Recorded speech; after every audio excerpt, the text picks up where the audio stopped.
Mati-matian bela Nagita Slavina, Nita Gunawan hancur di skakmat Dewi Persik, Mas Raffi punya istri. Kabar perselingkuhan Raffi Ahmad dengan Nita Gunawan juga bikin Dewi Persik geram. Bak hilang muka, Nita Gunawan hancur kena tampar kenyataan pahit ini. Sebelumnya, nama Raffi Ahmad dan Nita Gunawan belakangan ini heboh jadi pemberutaan. Raffi Ahmad disebut tak pernah bisa belajar dari pengalaman sebelumnya.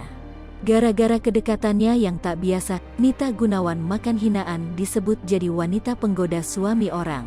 Sementara itu Raffi Ahmad ikut buka suara soal kabar miring rumah tangganya. Raffi Ahmad mengungkapkan jika isu yang beredar cuma gosip belaka. Namun nasi sudah jadi bubur, kini nama Nita Gunawan sudah dicap jelek di hadapan publik. Nita Gunawan makan hinaan dicap wanita genit oleh netizen. Banyak netizen yang kemudian membandingkan sosok Nita Gunawan dan Nagita Slavina. Baru-baru ini, Nita Gunawan mencoba menjelaskan apa yang sebenarnya terjadi. Hadir dalam acara Pagi-Pagi Ambyar, Nita Gunawan mengurai cerita soal isu tersebut. Dewi Persik dan para host lainnya mengulik Nita soal hubungannya dengan Raffi Ahmad. Kompak, mereka menyinggung soal ungkapan Nita yang merasa senang diisukan menjadi orang ketiga dalam rumah tangga Raffi dan Nagita Slavina alias Gigi.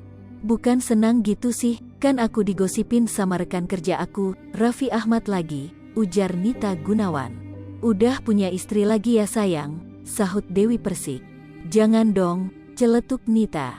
Tahu balasan Nita Gunawan, Dewi Persik pun langsung skakmat. Ia menyindir status Raffi Ahmad yang sudah punya istri. Loh kan Mas Raffi udah punya istri, tegas Dewi Persik. Saya tahu, justru saya sama Raffi itu hanya teman dekat aja. Saya beberapa kali ketemu kok sama Gigi, ungkap Nita membela diri. Lebih lanjut, Nita juga beberkan awal mula kedekatannya dengan Raffi. Dirinya mengaku dirinya menjalani syuting bareng selama lebih kurang 8 bulan di acara yang sama. Dari situlah keduanya mulai dekat sebagai teman.